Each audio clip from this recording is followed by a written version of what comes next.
দিয়েছেন, তিনি আমাদের মাঝে আসছে। এটা আমি মনে করি এটা ঈদের আমেজ, এটা ঈদের আমেজের চেয়ে বেশি।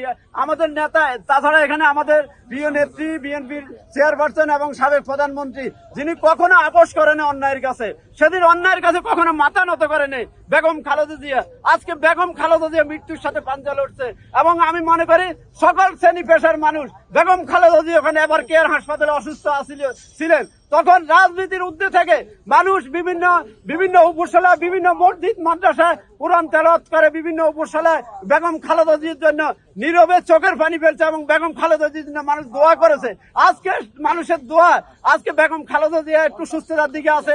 আজকে ওনার ছেলে আজকে ওনাকে দেখতে আসবে, উনি আসছে, এবং আমরা জানি উনি সিলেট আন্তর্জাতিক বিমানবন্দর, সিলেট বিমানবন্দরে আছে।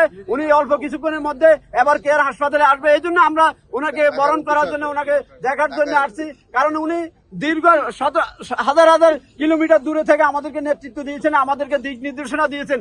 আজকে উনি আমাদের মাঝে আসছেন, স্বদেশে আসছেন, স্বদেশ হবে ওনার জন্য ঐতিহাসিক। আমি মনে করি এই সংবর্ধনা কোন বিএনপির একক সংবর্ধনা নয়, এটা এদেশের মুক্তিকামী মানুষ যারা বিগত সময় ওই স্বৈরাচারের বিরুদ্ধে ঘরে বাইরে বিভিন্ন রাস্তায় তার বিরুদ্ধে আন্দোলন করেছে, স্বৈরাচার বিদায়ের জন্য আন্দোলন করছে, তাদের সংবর্ধনা আমি মনে করি।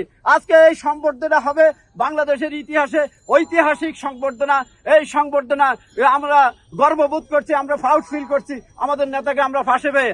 আমরা অবশ্যই আমাদের নেতাকে আমরা বরণ করব, সম্বর্ধিত করব, এবং নেতার আগমনে আমরা কিন্তু সকাল থেকে এখানে অবস্থান করছি। আমাদের হাজার হাজার নেতাকর্মী, লাখ লাখ নেতাকর্মী বিভিন্ন জেলা, উপজেলা, মহানগর থেকে বিভিন্ন তৃণমূলের নেতাকর্মীরা আসছে শুধু প্রিয় নেতাকে দেখার জন্য, প্রিয় নেতার বক্তব্য শোনার জন্য কাছে থেকে। আচ্ছা, আরেকটা বিষয় সেটা হচ্ছে যে তারেক রহমান ফিরছেন, তারেক রহমানকে কিন্তু ইতিমধ্যে একটা গানও লেখা হয়েছে, নেতা ফিরছে এমন একটা।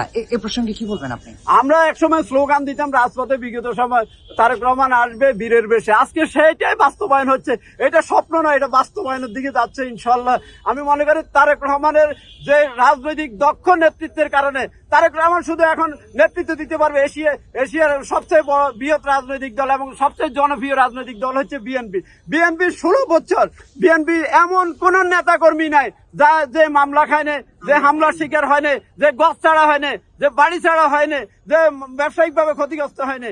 আজকে আমরা মনে করি আমাদের একটা মুখ্যম সময় এসেছে, আমাদের নেতাকে আমরা বরণ করব। আমরা কি পেয়েছি কি পেয়ে নেই সেটা বড় কথা না। রাজনীতিতে হচ্ছে বিশ্বাস এবং আস্থা, ভালোবাসা, সৌহার্দ্যপূর্ণ, এটাই হচ্ছে রাজনীতির মূল চেতনা আমি মনে করি। ধন্যবাদ।